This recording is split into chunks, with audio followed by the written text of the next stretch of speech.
সরকারে থেকে যদি দল গঠন করেন এদেশের মানুষ মেনে নেবে না, বললেন মির্জা ফখরুল। এদেশের মানুষ আসলে এমন একটা পরিস্থিতিতে এসে দাঁড়িয়েছে যে ভরসা করার কোনো মানুষ পাচ্ছে না বা কোনো দল পাচ্ছে না। যার উপরেই ভরসা করবে তারাই যদি এখন সরকারে থেকে দল গঠন করে, সেটা হবে জাতির সাথে চরম একটা বেঈমানের মতোই বলা যায়। কারণ সরকারি থেকে নির্বাচন করা আর সরকারি থেকে দল গঠন করে তারপরে নির্বাচনে যাওয়া, সেটাও একটা বিষয়টা মানে একটা বেঈমানি বা এরকমই একটা কিছু মনে হচ্ছে। আপনাদের কি মনে হয় জানাবেন।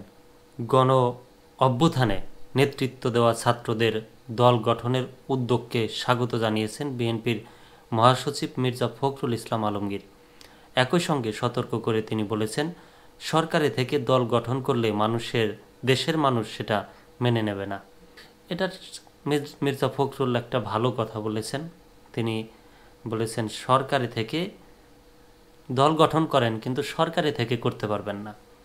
আজ শনিবার বিকেলে রাজধানীর উত্তর এলাকায় পশ্চিম থানার খেলার মাঠে খালেদা জিয়ার রোগ মুক্তি কামনায় দোয়া মাহফিল ও দরিদ্রদের শীতবস্ত্র বিতরণ অনুষ্ঠানে মির্জা ফখরুল এসব কথা বলেন।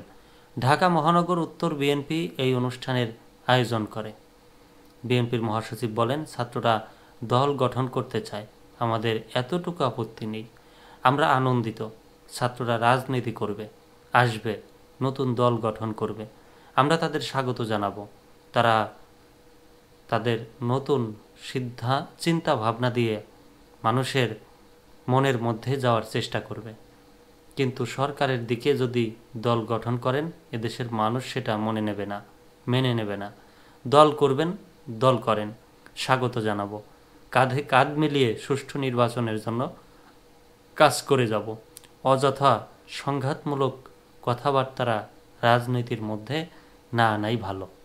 অন্তর্বর্তী সরকারকে নিরপেক্ষ থাকার আহ্বান জানিয়ে মির্জা ফখরুল বলেন, সম্পূর্ণ নিরপেক্ষ থাকবেন।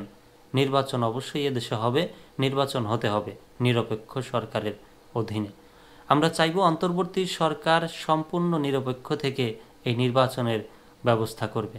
অন্তর্বর্তী সরকারকে অনুরোধ জানিয়ে তিনি বলেন, ইউনূস সরকারকে অনুরোধ করছি, যত দ্রুত সম্ভব ন্যূনতম সংস্কার যেটা প্রয়োজন, অর্থাৎ মানুষ যেন ভোট দিতে পারে, বিচারটা যেন সঠিক পায়, প্রশাসন যেন পক্ষপাতিত্ব না করে, এ বিষয়গুলো দেখে ভোটের আয়োজন করেন। মানুষ যাতে ভোট দিয়ে প্রতিনিধি নির্বাচিত করতে পারে। অনুষ্ঠানে বক্তব্যে নিরাপত্তা হেফাজতে থাকাকালে কুমিল্লায় যুবদল নেতা নিহত হওয়ার ঘটনা উল্লেখ করেন বিএনপির মহাসচিব। তিনি বলেছেন, দুর্ভাগ্যের কথা, গত শুক্রবার কুমিল্লায় আমাদের যুবদলের এক নেতাকে যৌথ বাহিনী তুলে নিয়ে যাওয়ার পরে তার মৃত্যু হয়েছে। পরিষ্কার করে বলতে চাই, এ ধরনের ঘটনার যেন আর পুনরাবৃত্তি না হয়। যারা এ ধরনের ঘটনা ঘটিয়েছে তাদের অবশ্যই বিচারের আওতায় আনতে হবে। বিচার বহির্ভূত হত্যাকাণ্ড আর দেখতে চাই না। মির্জা ফখরুল ইসলাম আলমগীর বলেন, আমরা আর গুম খুন দেখতে চাই না। ইলিয়াস আলী মুন্নাদের গুম করা হয়েছিল, তাদের চিহ্ন পর্যন্ত খুঁজে পাইনি। এটা আমরা আর দেখতে চাই না। দেশে শান্তিপূর্ণ অবস্থা দেখতে চাই, আইনের শাসন দেখতে চাই, ন্যায় বিচার দেখতে চাই, আর মানুষের ওপর অত্যাচার করা দেখতে চাই না। বিএনপির মহাসচিব বলেন, ফ্যাসিস্ট হাসিনা জনগণের ক্ষোভের কারণে পালিয়ে গেছে, অথচ কিছুদিন আগে বলেছে হাসিনা দেশ ছেড়ে পালায় না, আজকে পালিয়ে গেছে। পালিয়ে যাওয়ার পর তার দুষ্টামি মানুষের ক্ষতি করার অভ্যাস যায়নি। দিল্লিতে বসে ষড়যন্ত্র করছে, চক্রান্ত করছে, বলছে তোমরা সবাই তৈরি হও, আমরা টুক করে চলে আসব।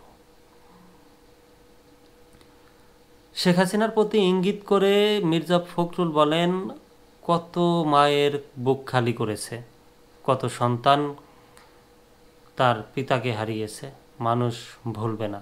এতগুলো মানুষ মারল, তার মধ্যে এটুকুও অনুশোচনা নেই, একটুও অনুশোচনা নেই। একবারের জন্য বলেনি আমি ভুল করেছি।